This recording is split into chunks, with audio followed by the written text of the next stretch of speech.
Salama tompoko, lasan'ny doctorina numéro 8 sotsika androany ndao resana manokana amin'ny tiany amin'ny fisaron-doha kortiana voalohany toko faraka amby folandiny faivatra sy ny fadimy ary ny fafito tahaka an'izao nivaky ny teny amin'ny anaran'i Jesosy. Ny lehilahy rehetra raha mivavaka na maminanaka misaron-doha dia mahafaponinahitra ny lohany zany, fa ny vehivavy rehetra kosa raha mivavaka na maminanaka tsy misaron-doha dia mahafaponinahitra ny lohany izany satria toy ny voaratra izy. Nandino ny fafito, ny lehilahy dia tokony tsy hisaron-doha satria endrika sy voninahitran'Andriamanitra, fa ny vehivavy kosa no voninahitry ny lehilahy. Raha ireo tena Andriamanitra ireo no katsika hevitra tsotrany amin'ity hoe resaka fisaronan-doha ity dia manambara avy hatrany tena Andriamanitra eto fa lehilahy hono zany tsy tokony hisaron-doha rehefa mivavaka na maminany. Vehivavy kosa tokony hisaron-doha rehefa mivavaka na maminany. Ka io na niatrana ny ampiangonana dia mitovy ihany, tokony hisaron-doha ny vehivavy rehefa mivavaka na maminany satria inona raha no antony eo amin'ny andininy fafito no mamaly antsika. Lehilahy tsy tokony hosaronana ny lohany satria endrika sy voninahitran'Andriamanitra izy. Ny vehivavy kosa tokony hosaronana ny lohany satria voninahitry ny lehilahy. Tia ny vehivavy tia no somary mahagaga antsika kely satria raha voninahitry ny lehilahy tokoa moa zany ny vehivavy, kinona moa naronana ny lohany tahaka an'ilay lehilahy itsy ihany endrika sy voninahitran'Andriamanitra dia tsy hisaronana ny lohany. Ao amin'ny kortiana voalohany toko faraka amby folandiny fahatelo no mamaly antsika. Tiako ho fantatrareo fa Kristy ny lohan'ny lehilahy rehetra, ny lehilahy kosa ny lohan'ny vehivavy ary Andriamanitra ny lohan'ny Kristy. Kortiana voalohany toko faraka amby folandiny fafolo. Izany tokony hitondran'ny vehivavy mari-pahefana eo amin'ny lohany noho ny amin'ny anjely. Raha hoazavaintsika tsotra izay ambaran'i Paoly apôstôly eto dia milaza izy ny amin'ny resaka soumission na ny faneken'ny vavy ny lahy. Izany tokony hitondran'ny vehivavy mari-pahefana eo amin'ny lohany ozy izy noho ny amin'ny anjely. Tiako ho fantatrareo fa Kristy ny lohan'ny lehilahy rehetra ary ny lehilahy kosa no lohan'ny vehivavy. Raha toka manaiky marina hoe eo ambany fahefan'ny lehilahy ny vehivavy tahaka ny anjely eo ambanin'ny fahefan'Andriamanitra dia izay izy no tonga voninahitry ny lehilahy. Ka hoentina hanambarana an'izany na anehoanan'izany ny amin'ny fanaovan'ny vehivavy an'ilay saron-doha rehefa mivavaka na maminany. Raha toka tsy misaron-doha zany ny vehivavy rehefa mivavaka na maminany dia tsotra ihany, tsy manaiky ny vadiny izy. Zay zany ilay izy raha hoazavaintsika tsotra.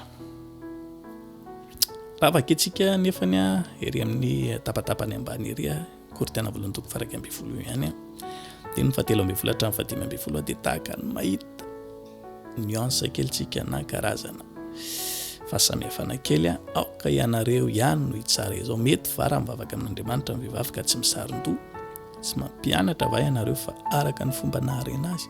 Raha lava volo ny lehilahy dia mahafaponinahitra azy zany, fa raha lava volo kosa ny vehivavy dia voninahitra ho azy zany, fa ny volo no nomena azy ho fisaronana. Eto no miteraka kevitra be ho an'ny fiangonana maro, miteraka tsy fito-kevitra fahasamihafana eo anivon'ny doktrina satria rehefa nitohizana le vaky teny ery ambony ery aloha zany dia samy manaiky tsara satria tonga dia mazava lay paranten'Andriamanitra. Fa rehefa tonga eto ambany eto indray izy tahaka misy fiovana kely indray satria aika izany le volo lava ho an'ny vehivavy iny ihany dia efa mahavita ho fisaronany. Iny ihany zany dia efa mahasolo ny saron-dohany. Zay tokoa ve no afatra tian'i Paoly apôstôly ho ambara amintsika. Raha verenantsika vakina sy dinihana tsara ny amin'ny andininy faefatra amby folo dia manambara izy eto amin'ny hoe tsy mampianatra va ianareo, tsy mampianatra va ianareo. Zany hoe ry zareo tany Korinto tamin'izany fotoana dia mampianatra lalàna nipetraka ho an'ny zareo tany Korinto zany tamin'izany fotoana ny amin'ny ity resaka hoe raha lava volo ny lehilahy dia mahafaponinahitra zany, fa raha lava volo kosa ny vehivavy dia voninahitra ho azy zany fa ny volo no nomena azy ho fisaronana. Fa maninona ary no zavatra nampianarina na ny iainany zareo tany Korinto izany. lalàna manokana izany raha jerevantsika ny tantaran'io tanàna io tamin'ny fotoana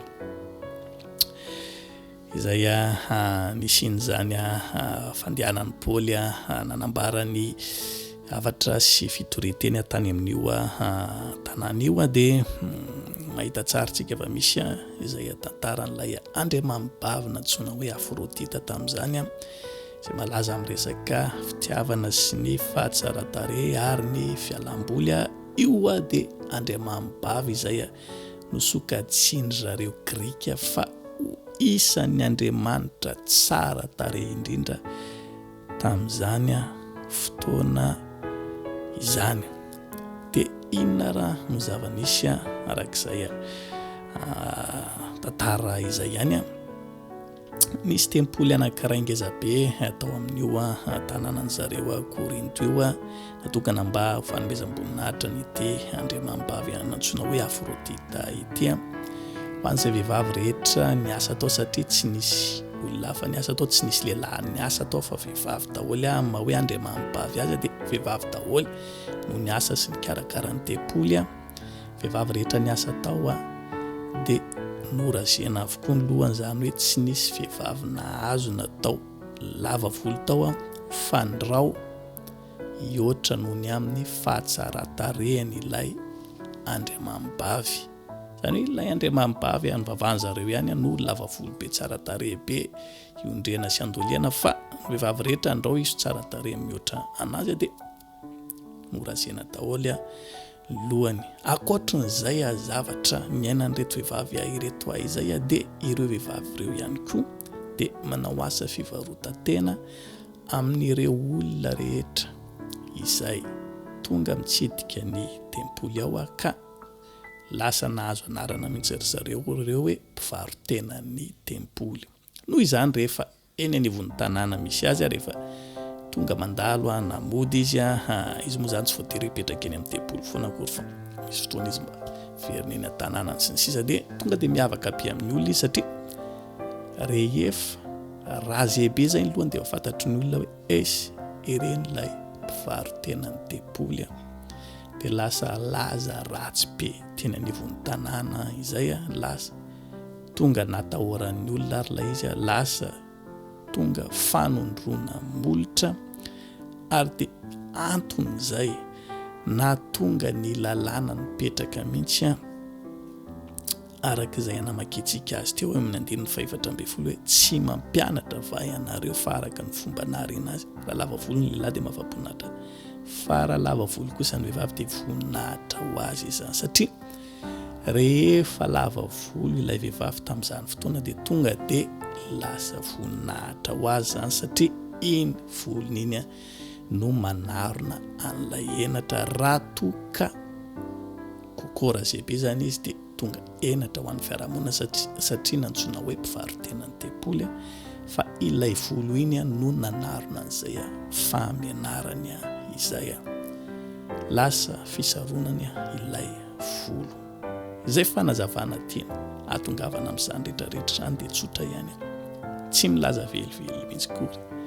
Paoly apôstôly atony amin'ny hoe bon ajanony indray zany le hisaron-doha fa tonga dia mivolonareo ihany dia efa fisaronana. Raha zay mantsy le izy dia tahaka ny misy contradictoire ihany zany le tenin'Andriamanitra. Dia inona moa zany nandaniany Paoly apôstôly rondoha be na nyratany andrery ery ambony ery sy nylazany tany sany andrery hoe zao avy ny no antony tokony anaovanareo saron-doha zao no tokony tsy anaovanareo azy raha toka volo ihany dia vita ho fisaronana ho an'ny vehivavy dia tsy tokony nanambaran'ireo teny rehetrarehetra izy fa misy fizarany anankiroa mazava be ity afatra ity anankiray entina anambarana mazava mihitsy amin'ny fiangonana ny amin'izay hoe lehilahy tsy tokony hisaron-doha vehivavy tokony hisaron-doha izay fa fanazavana faharoa kosa afatra ho an'zareo tao Korinto ny amin'izay ny amin'ny hoe mazava dehibe ny fananany zareo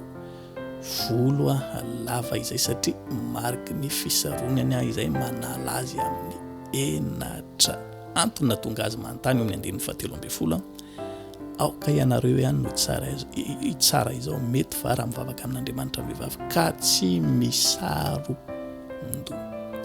Mino aho koa fa mazava tsara amintsika ilay izy raha ofeziko izay tena ambara rehetra